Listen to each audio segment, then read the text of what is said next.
A married man is accused of killing another woman who was carrying his unborn child. This arrest comes 28 days after her body was found in the St. Lucie County area. News Channel 5's Andrew Lawfome explains how they tracked him down and what else investigators are still looking for. 41-year-old Jose Soto-Escalera had been under surveillance at his Port St. Lucie home. The St. Lucie County Sheriff says he was suspicious of him and his possible involvement in the murder. Today, the final piece of this very complex puzzle has been put in place. 23-year-old Tania Wise was 8.5 months pregnant with her second child, Tobias Joseph. Her mom last saw her alive at night on Thursday, August 23rd, leaving the house. She was scheduled for a C-section a week later. To lose a child, it's just, there's no words for it. And then to lose my grandson too, there's no words for it. The next day, they were found dead in a ditch in northern St. Lucie County. DNA evidence would reveal Soto-Escalera, who was married to a different woman, is the baby's father. His wife had no idea he had another baby on the way. We know that she had some other individuals in her life, men in her life. We don't know if jealousy was a motive. The investigation determined he called Tania the day she was murdered. His truck was placed at the crime scene. That's one of the things that struck me. He was not remorseful. 28 days later, the sheriff says the surveillance team saw him leave his house in his wife's car. Fearful he might be headed to Martin County, they moved in. We did not want him to leave the county. He was arrested, facing 2 charges of first-degree murder. You know this person will be caught. Just want justice done. Andrew Lawfome, WPTV News.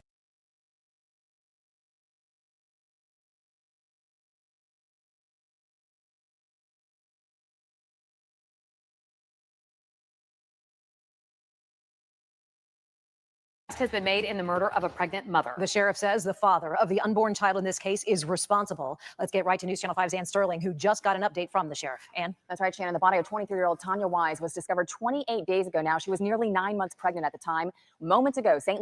Lucie County Sheriff Ken Mascara announcing the... Look at this Dusty. Just look at him. Okay, so we got this married man.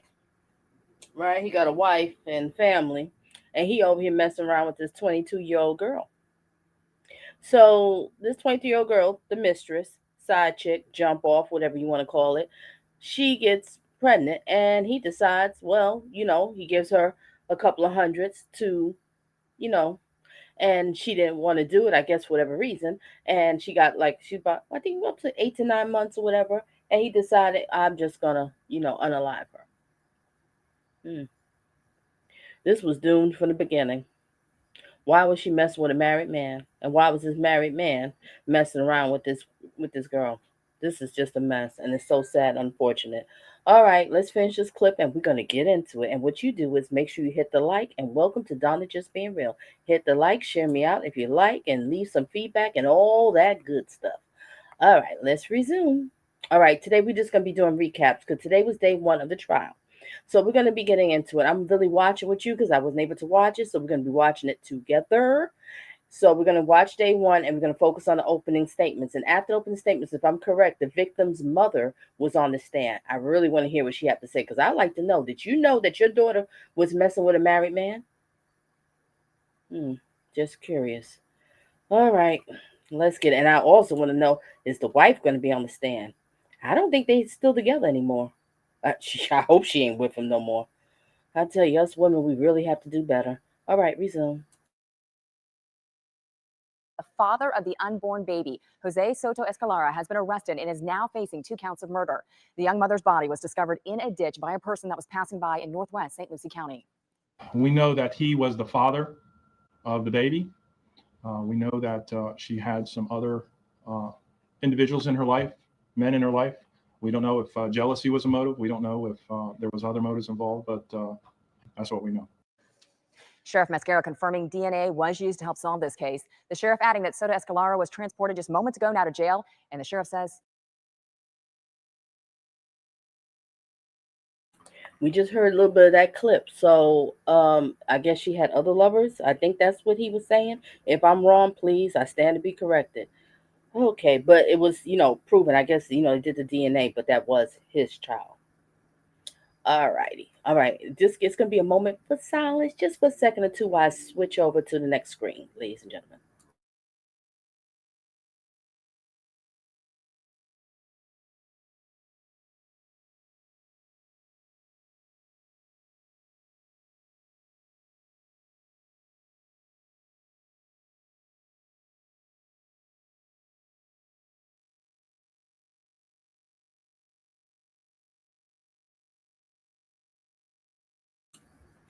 All righty, we set up now. Okay, so we're going to get into this topic. Now we're going to start. We're going to focus on the opening statements.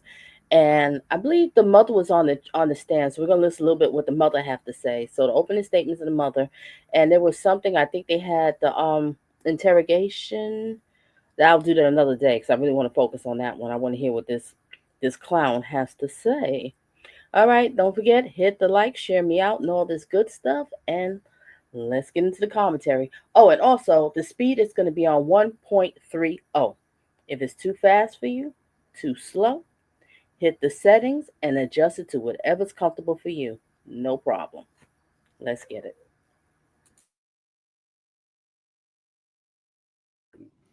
The way I like to explain it to you is if you could imagine if we didn't do opening statements, we would just start with the state calling witnesses and you would have no idea what this case is about. We have an adversarial system. Each side opposes the other, and there are things on both sides that they think are important. So it gives them an opportunity to prepare you for the evidentiary portion of the trial. It gives them an opportunity to tell you what evidence they think will be presented once we start hearing the evidence. And that's a huge advantage. Rather than you going into the trial cold with no idea what the case is about, now you will be able to have advance notice of what they believe you should be paying close attention to, and that will give you a tremendous advantage in all regards, but in particular at the end of the case when you hear their arguments reflecting on what the evidence was. With that, though, remember what they say is not evidence in that regard. And we start off with the state has the burden. Did you know that nearly half of US TV streaming time is on Roku? With Roku's new self-service. Mr. Cormier. I have to do it, Eric. I have no other choice. I'm going to lose everything. If my wife finds out something like that, oh my God, bro, I'm going to lose everything. Bro, I have a spot. I have a spot. I have to find a spot where I'm going to dump her. I'll throw away all the clothes, or I'll burn them, or I'll wash them with Clorox. Oh, this guy was really trying to get rid of his mistress, wasn't he? Mm-hmm. All right, I'm going to try not to talk so much. Let's listen to the opening statements. I'm listening to it with you. All righty, let's resume. Hit the like. Those are the words from the defendant in this case on August 21st, 2018. The evidence will show you that Jose Soto-Escalera, the defendant in this case, he had a problem. He had a big problem, and he needed to find a way to get rid of it. He had no other choice in his eyes. And that problem that he had was the victim in this case, Tania Wise. On August 21st, Tania Wise was a mom. She was 38 weeks pregnant, and she had no idea that this defendant was carefully planning out her murder. You're going to learn that the defendant in this case, he worked for Waste Pro. He was a garbage truck driver, and he worked with his nephew on the garbage truck. And the reason we're going to know and hear how he planned out this murder is because he did it on the garbage truck while they're driving around, picking up trash, doing his route. But what the defendant didn't plan on is that it's all recorded.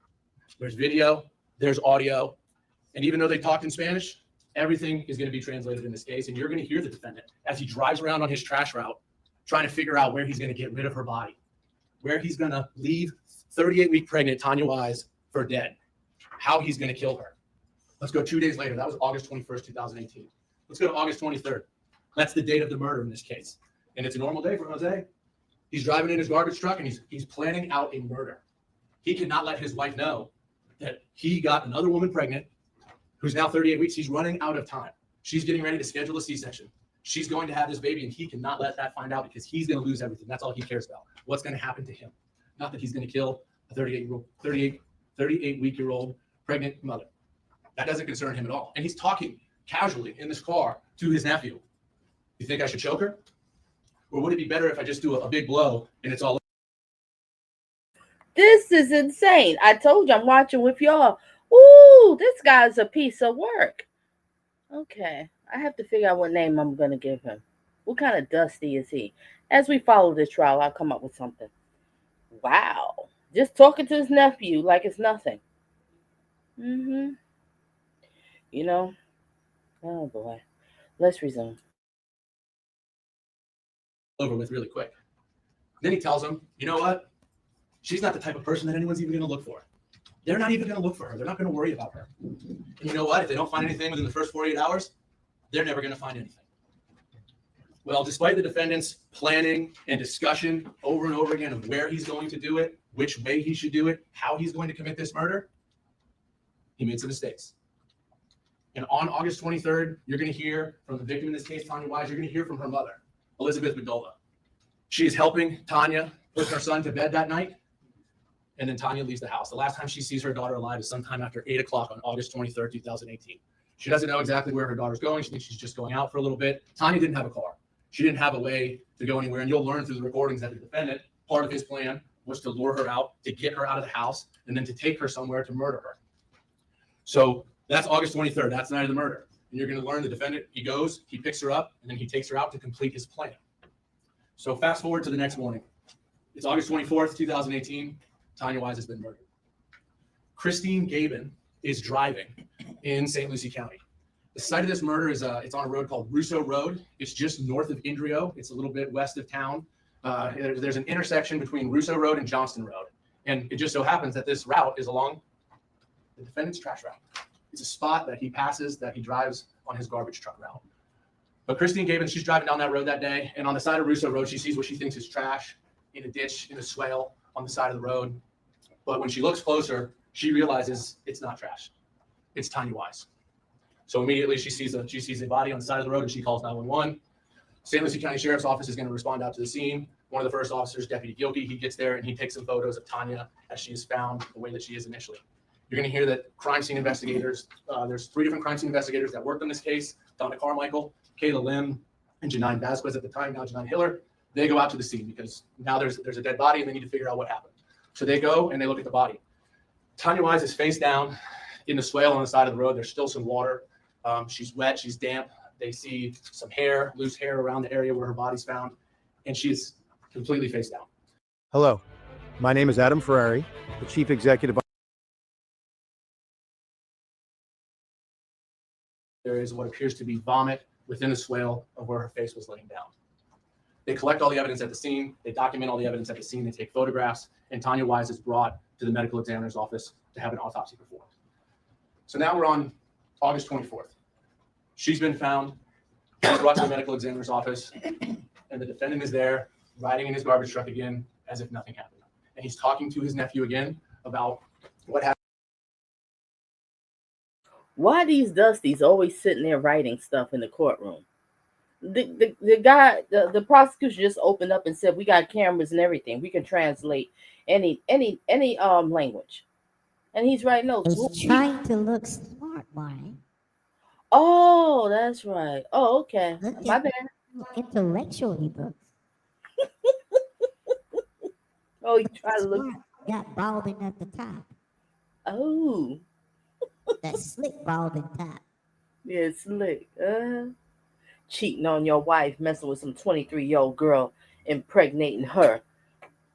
And then you give her money for to terminate, and she don't want to do it. And you said, oh, I'll just get rid of her. Oh, nobody will care about after 48 hours. Wow. I really got to hear what the mothers understand, because I'm very curious. Mom, did you know your daughter was messing with a married man? We'll find out. Resume. Oh, and that's my co-host, the real Jack Newtown. And he's telling him, he says, yeah, I washed even though I had gloves on, I washed my hands with that brake cleaner. His nephew asked him, did you see, was there any blood? And he said, yeah, there's blood. It was all over the gloves, but I got rid of it. They're not going to find any evidence. And once again, he's talking in this truck. He doesn't know that she's been found at this point yet, but he's saying, no one's even going to look for her. She's the kind of person that runs away for a few days. I'm fine. He thinks he's in the clear. No one's going to find her. So that's August 24th. And what's going to happen is now law enforcement's going to start to work the case. They are going to figure out who knew her, how did they know her, when's the last time people saw Tania Wise, because they need to start gathering evidence. They need to figure out who she was with, who she saw, what could have happened to her. And they start to bring in people for interviews the next day on the 25th. And what also happens the next day on the 25th is her autopsy. And what you're going to learn what happened to Tania Wise is that she suffered 2 major injuries that could have caused her death. She was struck, and you're going to hear from Linda O'Neill, the medical examiner at the time. She was struck on the top of her head, and she suffered skull fractures. She suffered hematoma, edema, and that the cracks in her skull came all the way up to her orbital bones. Linda O'Neill will tell you that that was a significant blow that she took, and it couldn't have been done with a fist. That it had to be done with some type of extremely hard object. The other injury that you're going to hear that Tania Wise sustained was a 19-centimeter cut across her neck. It comes from the front to the back, consistent with it, someone possibly standing behind her, and there's multiple cuts. There's 2 separate cuts, and the cuts were so deep, it went through her jugular vein and almost to her spinal cord. Ooh, this man is deadly. He didn't care anything about her. Resume. And you're going to see photographs of that. And the reason those cuts are so deep and she's hitting the head so hard is because this defendant had to make sure she was gone. He planned it out, and he was worried that he was going to get found out. He thought he was going to lose everything. And his solution was to kill Tania Wise and Josiah Wise, which was going to be the 38-week-old baby that she had that was getting ready to be born in the next couple of weeks. You're going to hear that the sheriff's office continued to work on this case. They gathered evidence, and they eventually talked to the defendant in this case. He goes into the sheriff's office on August 25th, 2018 for an interview. And when he comes in, he drives in a silverish gray Dodge truck. Now, what you're going to learn about this truck is that same day of the finding of the body or the same day of the murder on August 23rd, there's another individual by the name of William Mullen. William Mullen owned a pizza shop at the time, and he was driving on Russo Road in that area at about 11:30 at night. And he sees something that's odd to him. As he's driving down the road, he sees a silverish truck, meets the description of the defendant's truck. It has some fog lights on, and it's just sitting on the side of the road. He says he sees the truck, he pulls up, it turns its lights off, it turns its lights on, and then it drives off. And he thought that was kind of weird. So the next day, when he sees law enforcement there, he goes and calls 911 and says, hey, I saw this truck out right there where that body was found last night. And just so happens that the day that this defendant comes in to give an interview, he's driving a truck that matches that description, consistent with the truck that's seen right at the murder scene. Another piece of evidence that the sheriff's office says, you know what, it's starting to look like it's Jose Soto-Escalera. So he gives consent to search his car. Law enforcement, they swab his car that particular day, and then they talk to him. And when they talk to the defendant, you're going to hear his interview, you're going to listen to his words, and you can watch him. He comes in as if, despite what he just did, despite after cutting her throat twice and bashing in her head, he's surprised. He's sad. I can't believe this happened. I feel bad for her family. Hope you find who did this. I don't know anything about it. He minimizes his relationship with Tania Wise. He's like, yeah, I know her. We're not friends. She comes over. Her son plays with my son. They start to ask more questions. She was pregnant. Is there any reason that we're going to find out this is your child? Are we going to learn that this baby is yours? Nope. Not my child. That's not possible. I've never had sex with Tania Wise. That's not me. So obviously, law enforcement, there's a medical examiner. They're going to do a paternity test of this baby that Tania had. And they're going to look into that. But what they're also going to look at is they're going to start to look at phone records.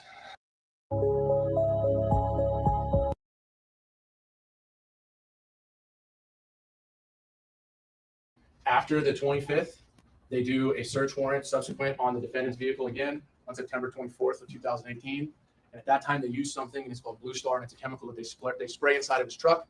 And if there's blood inside, it lights up blue in the dark. So they spray that. And sure enough, they look inside of his truck, and there's parts that are glowing.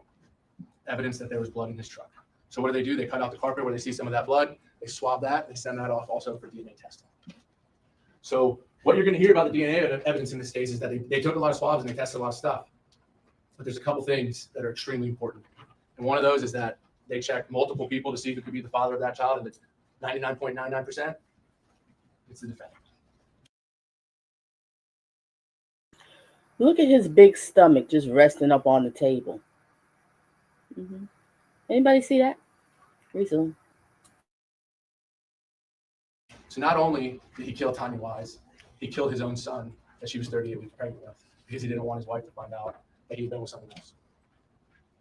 He cut her throat and bashed her head in, knowing that possibly it was his child, but he did it anyways. Because he had planned it out, and he said, I have to do it, Eric. I have no other choice. You're going to hear some additional evidence that even though that evening he's going to tell law enforcement what he did and where he went, and the cell phone evidence that's going to introduce in this case, the cell phone tower evidence, it's going to show that's not correct. That's not where he was. The evidence is going to put him out at the scene of the crime. He's going to put him near that area where this crime occurred on LUCIE Road. So throughout the trial, listen to the evidence, use your common sense. But when you go back and you listen and you watch and you hear what is said on these recordings, and you consider what the facts are, like the fact that this was his child and that he lied about it and that he hid it and that he then planned this murder for multiple days and then he carried it out, at the end of this trial, you're going to find the defendant guilty of both first-degree murder of Tania Wise and first-degree murder of an unborn child, because that's what the evidence is going to show. Thank you. Thank you, Mr. Cormier. Does the defense wish to make an opening statement at this time? Yes, Please do. Thank you. Unfortunately, the profession that Ms. Wise was in, a dancer and an escort, brought her into contact with many unsavory characters. And what you will learn in the days following the discovery of her body, law enforcement got DNA samples from many men, not just my client. They got a DNA sample from a gentleman by the name of Mark Burke, who she was involved with and was her longtime paramour and pimp. They got DNA from a person named Bradley Rodriguez Jr., who was also her longtime boyfriend, who had been kicked out of her mom's house because he was violent with Tania in front of her mother. They got DNA from a gentleman named Eric Alvarado, who is my client's nephew. And they got DNA from a person by the name of Giovanni Alvarado, who dropped Tania off on the night that she was murdered. You will also learn that Miss Wise had told Bradley Rodriguez Jr. that he was the father of her son. And you will learn that she also told Mark Burke that he was the father of her son. It was in this fraught situation that her untimely demise occurred. And the judge is going to tell you, when we talked about it during jury selection, that reasonable doubt. They tested, what was it, like 4 men that they tested to see if they was the father? Oh, wow. I didn't know she was a escort and a dancer. Oh, this is going to be a very interesting trial. Resume. Can come from the evidence, lack of evidence, and conflicts in the evidence.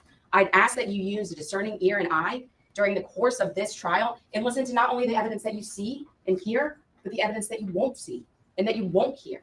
And I have no doubt that at the close of the evidence, you'll have no other alternative but to find my client not guilty of both charges. Thank you. Thank you, attorneys. We now begin with the evidentiary portion of the trial, and the state may call its first witness. Yes, sir. People said for it, call Christine David.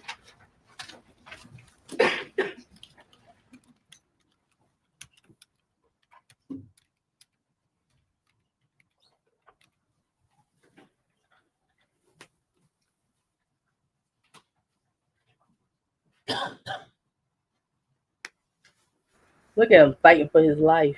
You didn't care about their lives, so why should we care about yours?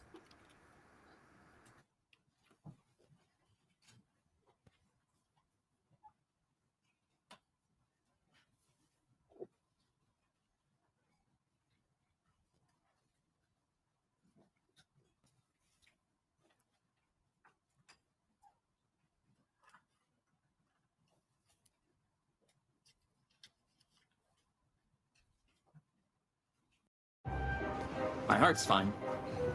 I'm only 40.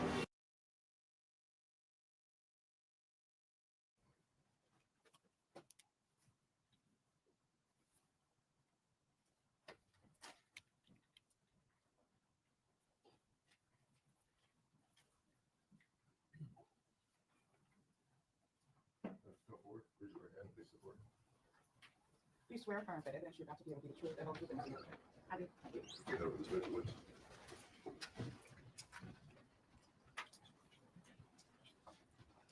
And you may inquire the witness.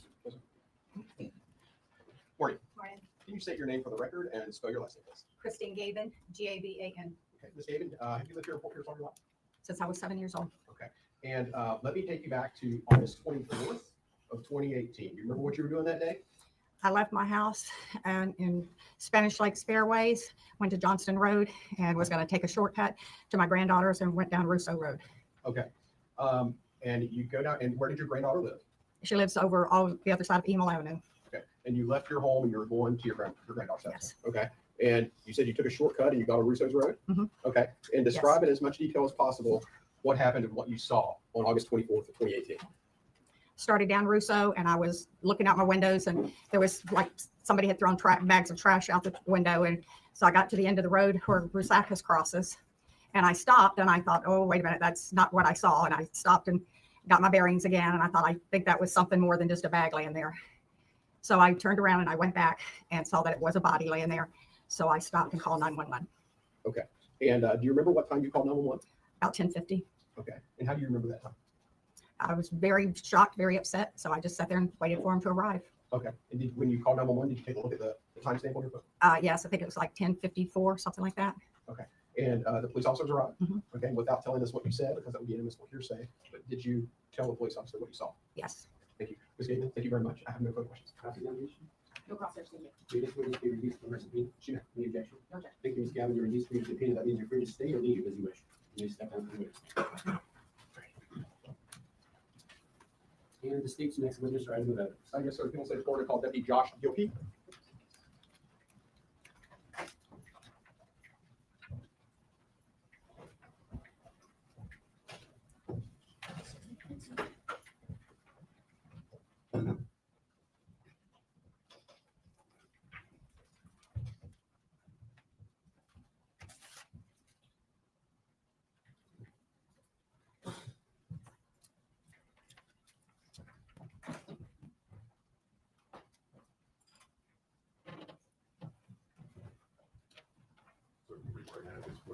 You swear affirm that the evidence you're about to give will be the truth and whole truth and nothing but the truth? Yes, ma'am. Thank you.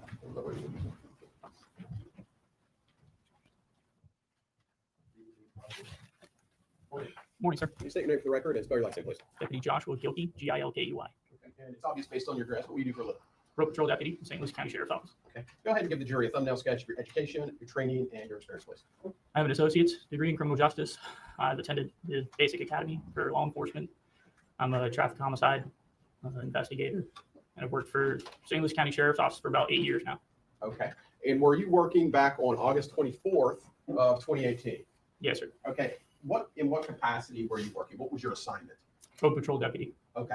And go ahead and just give the jury a brief summary of what a road patrol deputy does on a day-to-day basis. Road Patrol Deputy typically responds to calls for service. So you call 911, and if it's within that area that I'm working, I will respond to that call. I also do routine traffic stops as well. Okay. And on August 24th of 2018, were you on duty? Yes, sir. Okay. And describe for the jury how you were dressed. We had a different uniform back then. It was like the other deputies in this room, polyester uniform. So I was dressed in that uniform. Okay. And were you in a marked unit? Yes, sir. Okay. And did you receive a call or to respond to the area of Russo's Road and Johnston Road in St. Lucie County? I heard my zone partner, he got dispatched to the call. I just happened to be a little bit closer, so I arrived on scene first. Okay. About how far, just give the jury an idea, about how far away is that area from Indiana Road? So it's approximately about a mile and a half. Okay. And so you get dispatched and walk the jury in as much detail as possible what you see. You are the eyes to this jury, so walk them through what you see. So whenever I first arrived on scene, I saw the caller in a black car, made contact with her. I believe her name was Christine Gavin. And she informed me that she had saw what could possibly be a deceased body down the road, approximately 50 feet away from us to the east on the south side of the roadway. Okay. And did you approach that body? Yes. Okay. Tell the jury what you saw. I saw what appeared to be a female body, and she appeared to be deceased at that time. Okay. And what did you do in response? I immediately determined that this was going to be an active crime scene due to there being a deceased female on the side of the roadway. Rescue was there with me as well. Nobody went up and touched the body or anything like that. Did you touch the body? No, sir. Okay.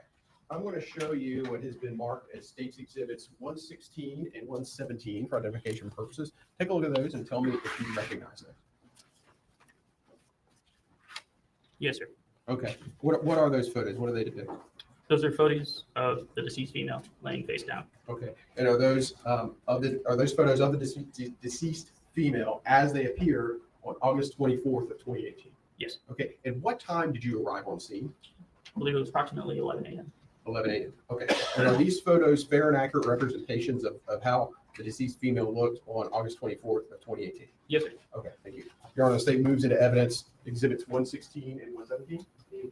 No objection. These two items will come into evidence without objection at this time. Ladies and gentlemen of the jury, let me remind you of something I told you on Thursday, since it's been 3 days in between. The items that officially come into evidence by my pronouncement take on a different significance than the actual evidence in the case. They will go back with you into the jury room during deliberation. There may be other items that are used during the trial that do not officially come into evidence, such as items used to refresh a witness's memory or a demonstrative aid here in court. That's not the actual evidence, will not go back with you into the jury room. Also, now that an item is officially in evidence, it may be shown to you or published to you by either of the attorneys. And you may proceed, Mr. Richardson. And permission to publish. You may do so. Okay. Okay. So as we're looking here at Exhibit 116, go ahead and describe for the jury and also for the record what we're looking at. That is what I saw whenever I first arrived on scene and made contact with the body. Okay. And Exhibit 117. It's another angle. Same body? Yes, sir. And both of these depict the victim on August 24th of 2018. Yes, sir. Okay. And from that point forward, you're a road deputy, is that right? Yes, sir. Okay. So did you then notify detectives within the homicide division of the St. Lucie County Sheriff's Office? I notified my supervisor, and supervisor makes the notifications from that. Okay. So from that point forward, this was not your case. More homicide detectives came in and they began their investigation. Yes, sir. Okay. Thank you very much, Deputy Gilkey. I have no further questions for you. Yes, sir. Just very briefly, sir, that area that you found the body in, that wasn't a wooded area, correct? It's partially wooded. Just depends on wherever that is.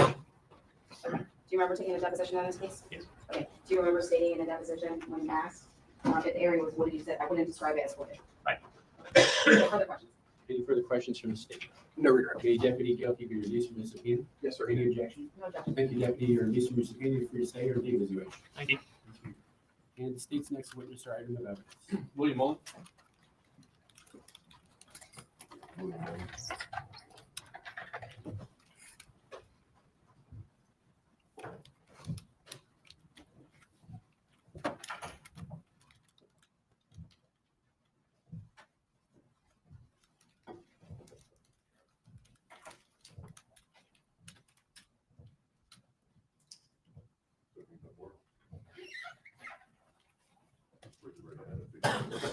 Please swear affirm that the evidence you're about to give will be the truth, the whole truth, and nothing but the truth. Yes. Thank you.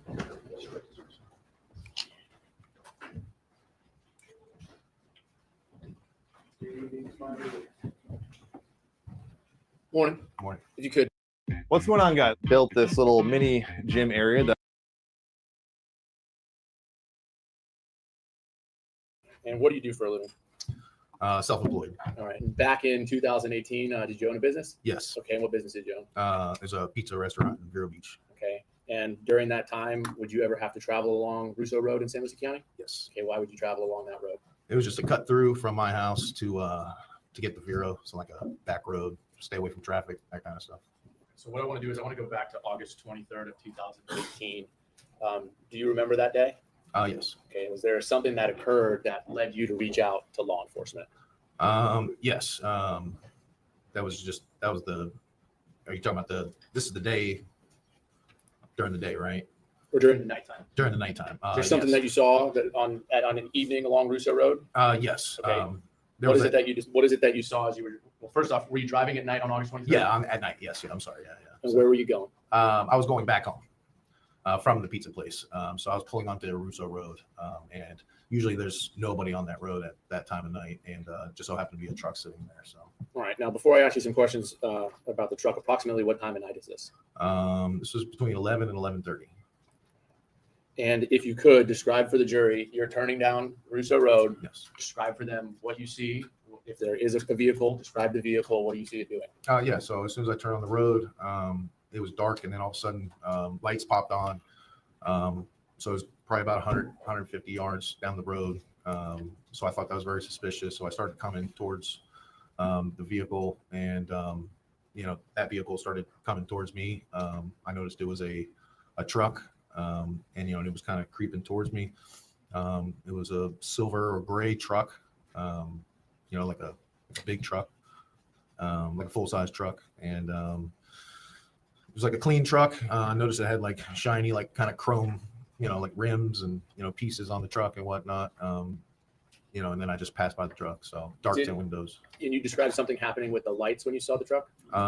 Yeah, as soon as I pulled on the road, it was like the fog lights had popped on right away. So which I thought was suspicious because instead of turning on all your lights, it was like fog lights. I feel like a lower light, so. And that's my next question. So you described it as fog lights. Where would those lights be on the truck that you saw? More down towards the bottom. So that's why I thought was suspicious. It wasn't like your normal headlight that popped on. It was like a light, two lights that were on the bottom. So. And as you approached the truck, what did it do? Immediately started, I could tell it just started like kind of creeping towards me. So as I was going east from Johnson Road, it started coming west towards Johnson Road. All right. And then where did that truck end up going? Since it was kind of weird, I was watching it in my rearview mirror. It stopped at the stop sign, and then it took a right, which would be north on Johnson Road. And did you do anything in response at this time? No, I mean, I just kept going and went home that night, like normal. So you didn't contact law enforcement? Not that night, no. All right. What caused you to end up to reaching out to law enforcement? Well, this was my everyday route. So the next day when I was coming down that road, I noticed they had it blocked off. And I was coming west towards, I was on 27th Ave. I'm from Vero, so I call it 27th Ave. So then I went down to Indrio, went down, then went west, got on Johnson Road, started going towards Vero. And then when I came up on Russo Road, I noticed that there was police officers parked there, and I saw a tent set up right where I saw that truck. So I figured maybe I should stop and at least tell them what I saw the night before in case it had something to do with it. So. And is that what you ended up doing? Yes. I immediately pulled over on the side of the road and spoke with the detective. Thank you, Mr. Mullen. I don't have any other questions. Cross-examination? No cross-section. May Mr. Mullen be released from the subpoena this time? Yes, sir. Any objection? No objection. Mr. Mullen, you are released from your subpoena. You're free to stay or leave as you wish. Thank you. And the state's next witness or item of evidence. Yes, sir. The state calls Elizabeth Bedolla. Elizabeth Bedolla.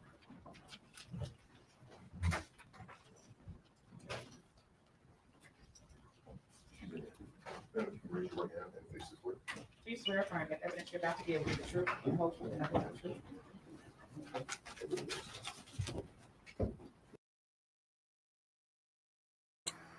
Now, this is the victim's mother and grandmother because she lost her grandbaby, her grandson.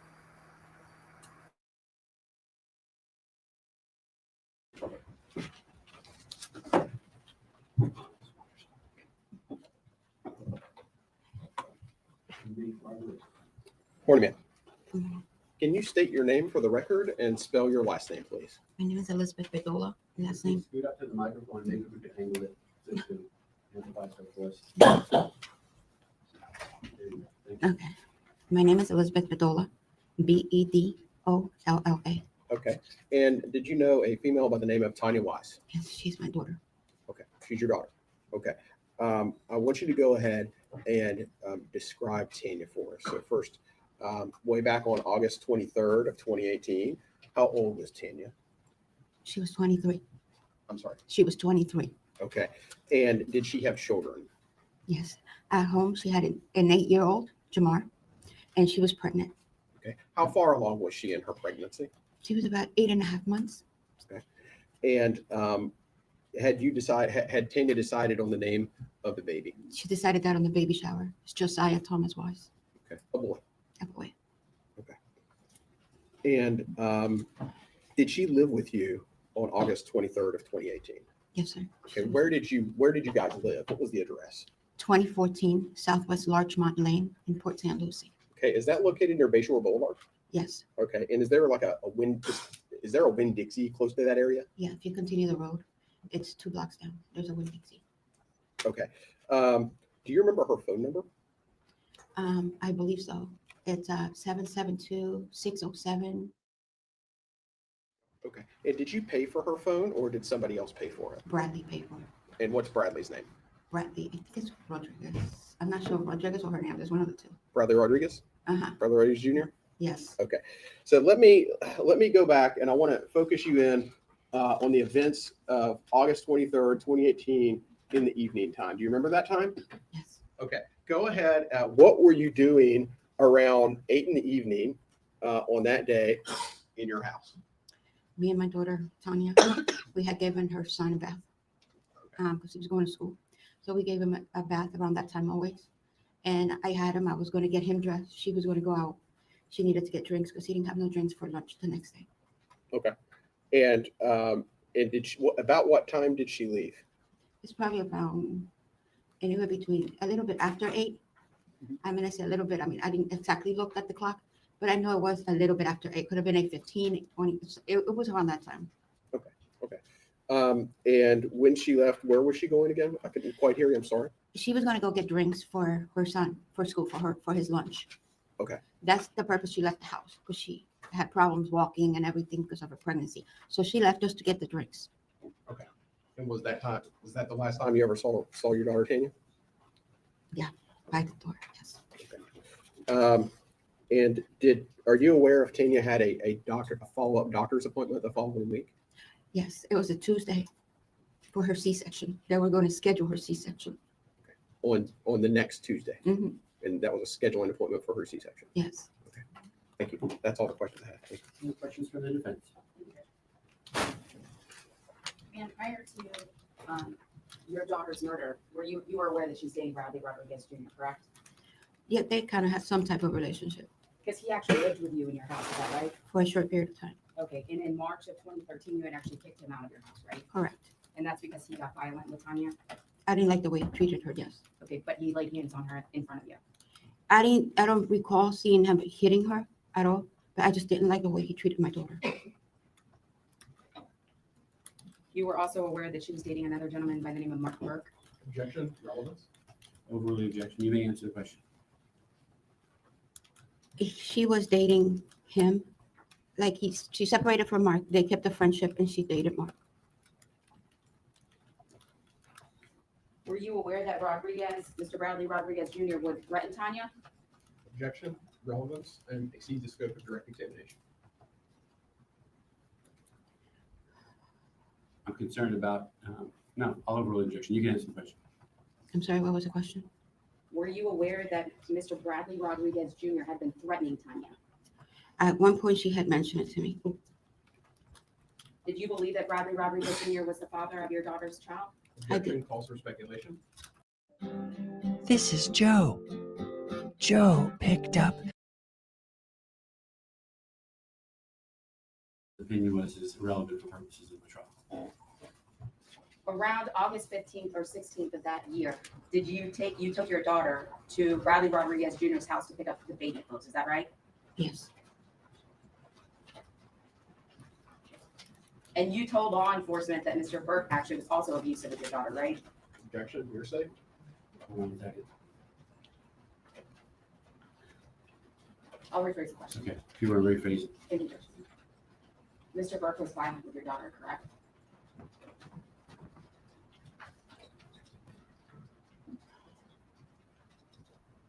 I think he was. Had your daughter just started speaking with another gentleman who went by the nickname of Casino, but his real name was Jared Christie?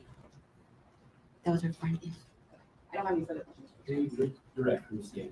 No regret. All right, thank you. Now you may step down from the witness stand. And the state's next witness or item of evidence. Yes, sir. People say forward to call Dr. Linda O'Neill.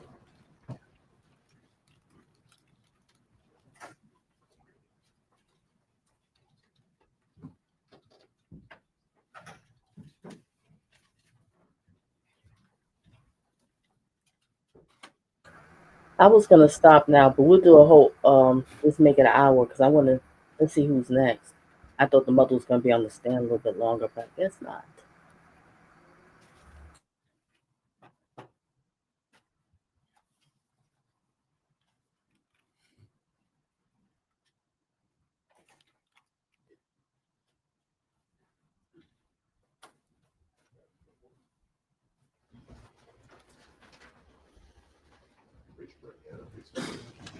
Please swear affirm that the evidence you're about to give will be the truth, the whole truth, and nothing but the truth. Thank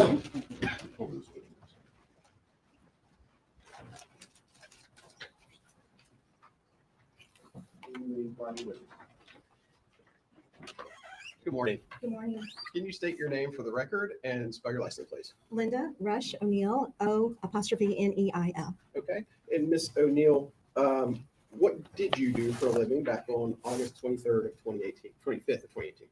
I was an associate medical examiner for District 19 Medical Examiner's Office in the state of Florida. Okay. Can you give the jury a thumbnail sketch of your education, your training, and your experience, please? I graduated from the University of Memphis in 1987 with a Bachelor's of Science degree. Following that, I attended East Tennessee State University Quillen College of Medicine, where I graduated with a medical degree in 1992. After that, I did a 5-year residency program, which I completed in St. Louis at St. Louis University Hospital in St. Louis. After that, I did a 1-year fellowship training in forensic pathology at the Broward County Medical Examiner's Office in Broward County, Florida. Okay. And are you licensed to practice medicine in the state of Florida? I am. Okay. And I want to talk specifically about your career track. You just mentioned Broward County. So can you go ahead and elaborate on that for the jury? What did you do in Broward County? I joined there. I did my fellowship training there. And then I joined as an associate medical examiner there in January of 1999. I continued to work for the Broward County Medical Examiner's Office until 2004. And then I became an associate medical examiner for the West Palm Beach County Medical Examiner's Office. And I was there until May of 2009, which at that time I joined the District 19 Medical Examiner's Office. And I was there until I retired in 2020. Okay. And go ahead and just give the jury a general description of what a medical examiner does on a day-to-day basis. Basically, in the state of Florida, the medical examiner is investigating certain deaths that fall under their jurisdiction. Most of them, of which we do autopsy examinations on, and the autopsy examinations are done to determine cause and manner of death. Okay. And go ahead and describe what an autopsy is. Give the jury an overview about what an autopsy is. What an autopsy is. I'm sorry. Basically, an autopsy is an examination of a deceased person. It's an external examination of the body and an internal examination of the body. The external examination of the body is not only just the characteristics of the body, female, male, height, weight, also whatever's on the body, clothing or anything else that you would find on the body. Evidence would be collected from the body. Then there would be documentation of injuries or any other kind of abnormalities on the external part of the body. Photographs would be taken during all these parts of the autopsy examination. Sometimes x-rays are taken prior to the internal examination. And then an internal examination is done in which the chest cavity is open, the abdominal cavity is open, the cranial cavity is open, and all the organs inside those cavities are taken out and examined. Okay. And approximately how many autopsies have you performed in your entire career? I don't remember the exact count, but when I retired, it was over 5,000. Okay. And have you ever testified in circuit court regarding your findings from an autopsy? I have. Approximately how many times? Over 100 times. I don't have an exact number. And were you working on August 25th of 2018? I was. Okay. And what were you doing that day? That day on August 25th of 2018, I became involved with the case of Tania Wise and did an autopsy examination on her that morning. Okay. And what materials did you review in order to form your opinions in this case? You mean just recently or at the time? Yes, ma'am. Well, obviously all the findings of the medical examiner's office, any information that would be given to me by law enforcement or their personnel, laboratory findings, because we do other things like toxicology analysis and microscopic examinations. We did x-ray examinations on her body. So all of those would have been involved in determining the cause and manner of death. Okay, thank you. And you mentioned a toxicology test. Yes. We'll start there. Was a toxicology test performed on Tania Wise? Yes. Okay, go ahead and first explain what the toxicology test is and what it's testing for. During the autopsy examination, we take blood and other body fluids. Those are sent to a laboratory that does the toxicology testing. They test for, they do drug screen and alcohol screen, testing for the presence of those in the body. And that was done in this case. Okay, and what were the results? The results in this case, I took heart blood from her body, and the heart blood showed a level of 0.017 grams per deciliter of ethanol. Also, at the time of the autopsy, I took vitreous fluid, which is fluid from the eye, and that was tested and showed no ethanol present in that specimen. Okay, and ethanol is alcohol? Correct. Okay, so can you go ahead and explain to the jury why that number for ethanol is important to them? Yes, in this case, there was some decomposition occurring, and ethanol can be created by bacteria that is in the body and is affecting the body after when decomposition starts. It can create ethanol in the body. So her level was so small that in all likelihood, in my opinion, it's from the decomposition, because the vitreous fluid in the eye, there's none present. And also on this particular autopsy, there was a collection of blood in the cranial cavity called subdural hemorrhage, which would be unlikely as affected by bacterial decomposition than the heart blood would be. And it showed no evidence of ethanol either. So none in the vitreous fluid, none in the ocular fluid, and just a small amount in the heart blood fluid. Okay. Is that more consistent with decomposition and inconsistent with ingesting alcohol, like what, beer, wine, etc.? Yes. And did you, and I think you mentioned it earlier, but as part of your autopsy, did you take photos to document the injuries and the other important aspects of the autopsy? Yes. Okay. I want to show you what has been marked as State's Exhibits number 118 through 143. If you could take a look at those for me for a second. What were those numbers? Just 118 and 143. Yeah.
These are all photographs from the autopsy examination. Okay. And those exhibits right there, 118 to 143, are those fair and accurate depictions of the autopsy that you performed on Tania Wise and her baby Josiah?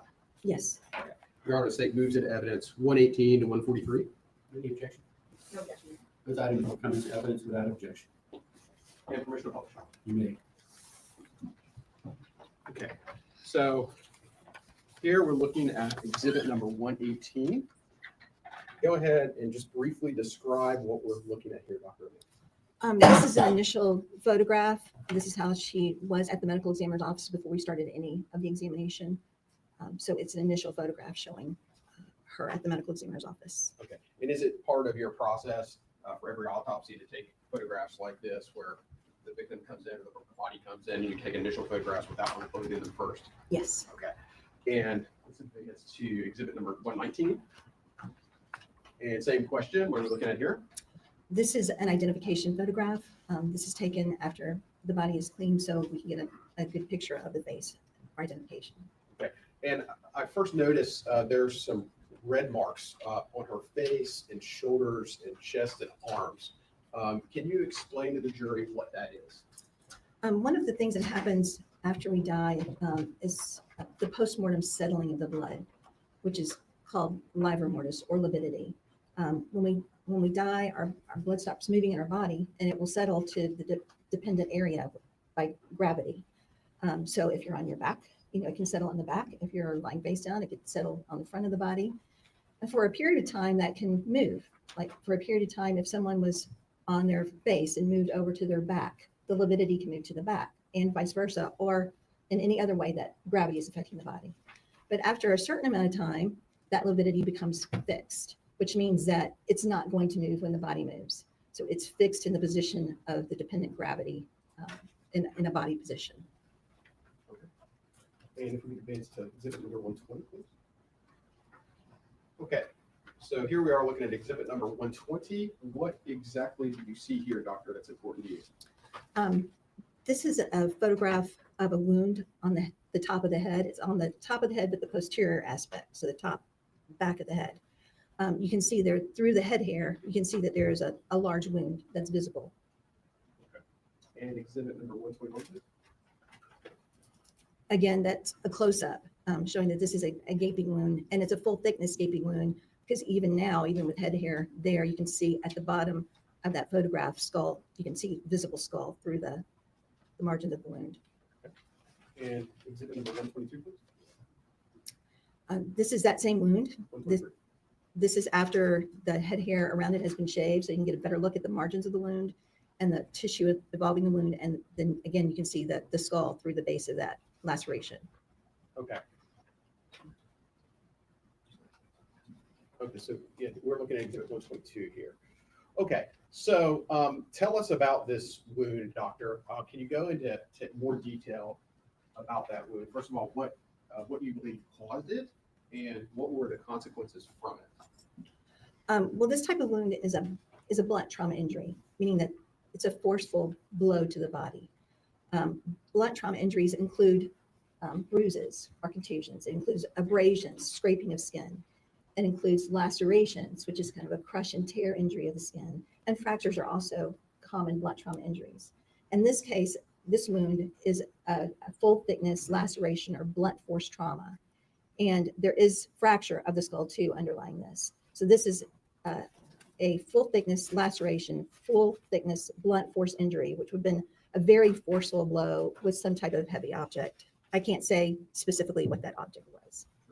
Is this something that could have been caused by human hands, or does it require something heavier and more substantial? I cannot think of a way that this could have been caused by a human hand. Okay. So when you say a heavy object, can you elaborate on that? Objection, Judge Costa. Hello, group of speculation objection, so long as it's within your ability as a doctor to describe it with some specificity. Heavy object being something not lightweight, something with some weight to it, and it would be used forcefully to cause this injury. Okay. Would it have had to have had a sharp edge to it at some point? This is a blunt force injury, so blunt force injuries wouldn't necessarily be caused by anything sharp. There's no sharp margin of the wound. When you think of a laceration is kind of a tearing, a crushing, tearing injury. Like if you had a piece of material and you tore it and you have those little bridging fibers between it, that's kind of what happens with a laceration that you can see in that photograph.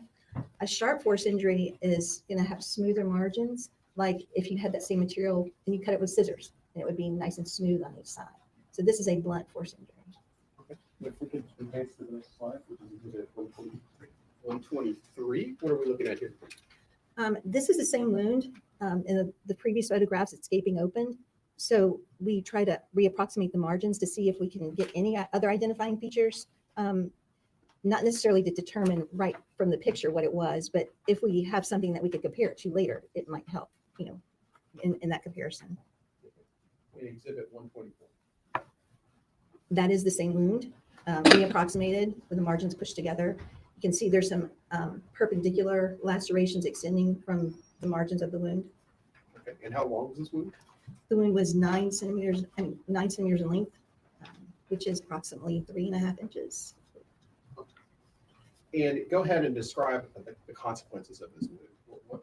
What condition did you see? What flowed from that? Well, on the internal examination, when the skin is removed from the scalp, there's a skull fracture that's visible. And then when the top of the cranium is taken off and we look at the brain inside, there's actual bruising of the brain. There's subarachnoid hemorrhage of the brain, which is the thin layer that covers the brain itself. And then the dura, which is a thicker membrane around the brain, there was subdural hemorrhage or hemorrhage underneath that dura. So it not only affected the skin and the skull, it also affected the brain. Okay. When you say subdural hemorrhage, what exactly does that mean? That means that there's collection of blood, that there was bleeding inside the cranial cavity that collected in the subdural space. Okay. And you also used the word that I have the same question for, subarachnoid hemorrhage. What is that? The arachnoid layer is a very thin, translucent tissue that covers the external part of the brain. And so it would be hemorrhage underneath that layer. And you indicated that there was a skull fracture present as well? Correct. Okay, can you describe that further?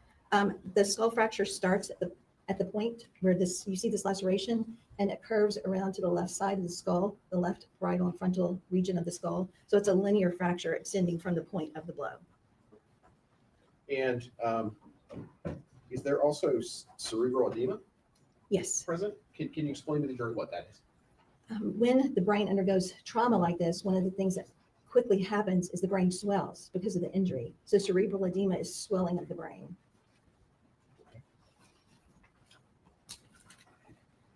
Dr. O'Neill, can you, based on your training and experience, can you describe for the jury, as best you can, how much force was used to cause the injuries to Miss Wise's head that we've seen thus far? What I can say is it's extreme force. It's one forceful blow with an instrument that would be heavy enough to create that wound. Okay. Is the wound that you just described and pictures that correspond to it, would that have automatically rendered Miss Wise unconscious, or could she have maintained at least some measure of consciousness after receiving that blow? It may or may not have rendered her immediately unconscious. And I want you to set aside the other injuries and just focus on this injury, okay? If we set aside those injuries, is this head wound, is this head injury sufficient by itself to cause death, assuming that there's no immediate medical attention that Miss Wise could have received? Yes, this one could have caused death. Okay. Now, as we're sitting here, we've just described the injury, we've seen the photos. Let me ask you this. Did Miss Wise feel a high degree of pain as a result of this injury?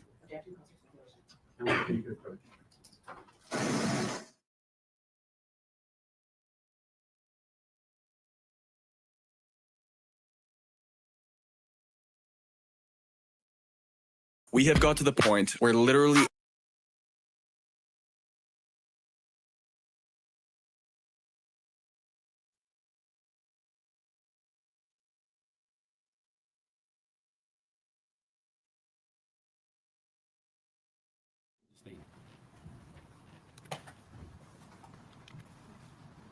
And then let's proceed to the next exhibit. What number? Okay. We're looking at 125. I'm sorry. Go ahead and describe this for the group. This is a photograph of the same injury. The skull is present at the base. Okay. And 126. What are we looking at here? This is a photograph of the skull after the scalp has been removed. During the autopsy examination, we make an incision across the top of the scalp and reflect it forward and reflect it backward. So this injury, that you can see that the skull is visible, the entire skull is visible. And you can see that linear, there's a line that's going in the picture. It's horizontal just above where the ruler is, and that's the fracture. The point of impact being on the right side of that, and then that linear fracture extending across that photograph. Okay. And the next exhibit, which is one. We're looking at 127 here. Go ahead and explain what we're looking at here. Again, that is the fracture, the linear fracture. The top of the head is actually just above the ruler there. The top of the head is towards the right. So that would have been underlying that point of impact. And then you see the linear fracture. It gives you a little bit better location of how that fracture starts. The top posterior part of the head and then goes around the left side of the skull. Okay. And 128, please. Okay. Again, what are we looking at? This is a photograph of the brain after the skull cap has been removed. You can see there's darker red regions of the brain, and then there's more pink or lighter regions of the brain. The darker red regions are where there is hemorrhage and contusion of the brain. And that would be, there's a little thin translucent membrane. That's the subarachnoid membrane that we were talking about. And you can see that there's hemorrhage underneath that. And the next exhibit, which is 129. Okay, so let's transition from the head injury to other injuries of the body. What were the locations on the body that you observed additional injuries? There was a large incised wound that extends from the front of the neck to the back of the neck. And then in this photograph, you see a smaller incised wound, which is on the left clavicular region of the body. So just near the left clavicle. That's an incised wound. That's a sharp wound. If you look at the margins of that wound, you see they're nice and smooth. So it's caused by something that's sharp. I believe we're looking at 129 here. And go ahead and I believe you said this was on the clavicle. In the clavicular region of, yes. Okay. And how deep and long was this wound? This one was 2 centimeters in length and 0.5 centimeters in depth. To give you a comparison, 2.54 inches is related to a centimeter. So, I mean, 2.54 inches. I believe that's correct. Yeah. Okay. And we'll move on to Exhibit 130. What are we looking at here? This is the incised wound of the neck. This wound starts in the front of the neck and goes around to the right side of the neck and to the right back of the neck. This is the incised wound at the anterior margin, and it's really bifurcated. Right here, you're seeing one margin of that wound. If we go to another photograph, I think you'll see that there's more than Yes, ma'am. just- Go to 131. right. So this is the wound margin when the head is tilted back, and you can see that there are two distinct lines, a V-shaped bifurcation of the anterior part of the neck where this incised wound starts at the front of the neck. You can see it goes full thickness through the skin, and then it goes around the side of the neck to the back of the neck. In this case, there are two wound tracts that merge. So there's two incised wounds that merge into one wound tract. Meaning that there were two wounds, not one. This is not one continuous wound. This is two. Two, yes. And can you explain and describe for the jury how long each wound was, as well as the depth? Yes. I believe I said it backwards before. So an inch is 2.54 centimeters. To give you, I think I said it backwards last time. But this wound in centimeters was 19 centimeters in length. And in inches, that would be 7.5 inches in length. Okay. And the depth? The depth of the wound ranged from in the deepest part of that wound, it went to 1 1/2 inches. And in other areas, it's 1 1/4 inches in depth. Okay. At any point along that wound, did it approach or even touch the neck bone or any bone in the neck? At its deepest margin on the lateral neck, you could see the cervical vertebrae at the base of the wound, yes. And describe the amount of force that had to have been used to create those wounds that we're seeing here in Exhibit 131. This would have been caused with a sharp force instrument. So it's a cutting, incised, sharp force injury. So depending on the wound and how sharp it was, it would depend on the force. You mean the instrument? You said the wound and how sharp it was. You mean the instrument? The instrument would have a sharp edge, yes. Okay. Go ahead.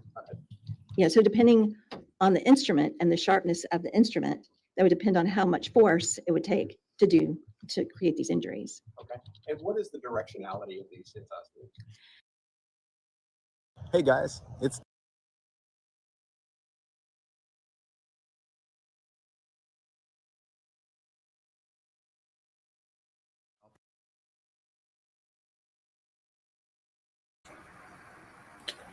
Okay, ladies and gentlemen, I guess that's it. We're gonna end it now. But I'm gonna show again. I want to show I think the interrogation that they had. Interrogation. So we're gonna watch that one. That'll be the next one. But this was just day one. So there's plenty more of day one because it was like 7 hours. But I just wanted to hear the opening statements of what this trial is about. And boy, that was a mouthful. All right, ladies and gentlemen. Hit the like if you didn't hit it. Have a blessed and a great night. Stay tuned for more of Donna Just Being Real. Adios.